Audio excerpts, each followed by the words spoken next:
This is a 24-volt battery pack. See, I made this positive, negative, positive, negative, positive, negative.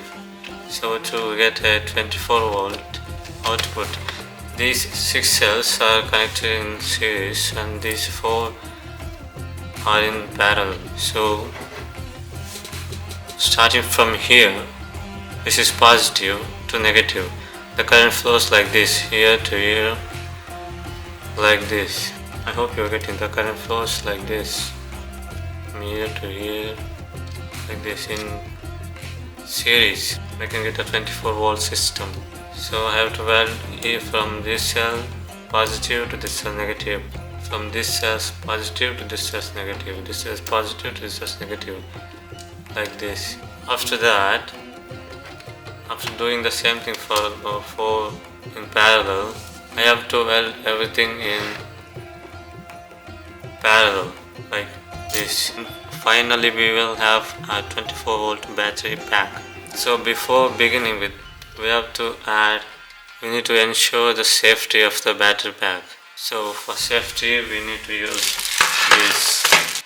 We need to use these insulation gaskets for safety reasons, because this thing, positive side, there is negative side also very nearby, it can short. So adding these gaskets will prevent any short circuit that could happen. Only to the positive side, not the negative side. Just add these gaskets to the positive side for safety. And also don't use this welding stuff, you will damage the battery by heating the battery, and in long run you might face problems. Your battery pack might explode. It's not a safe practice. You should use only spot welding technique. I have made a spot welder from used microwave oven.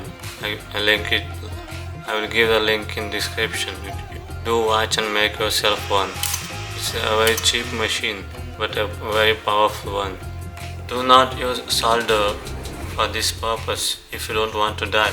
Also should use these gaskets if you don't want to die. I mean, seriously. I will link to all the products that I have used here in the description. You can buy those. I'll make it easy for you.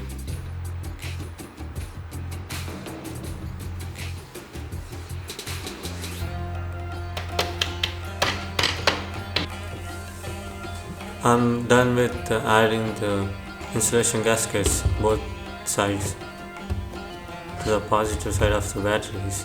Now it's time to start welding using my DIY spot welder.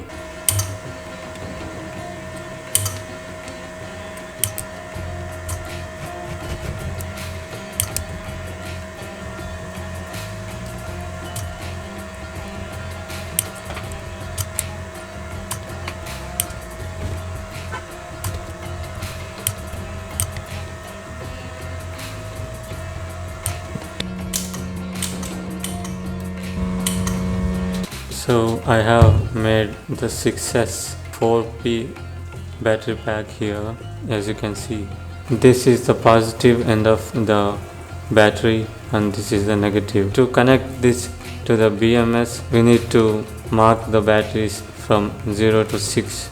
Let's do that first. First mark the negative end as 0 and the positive end of the first battery as 1 and the positive end of second battery as 2, positive end of third battery as 3, fourth battery as 4 and fifth battery is 5, sixth as 6. And then add few nickel strips to the marked sides of the batteries. Then add some soldering paste to each of the extensions that you have added. This is a 6S 40 amp BMS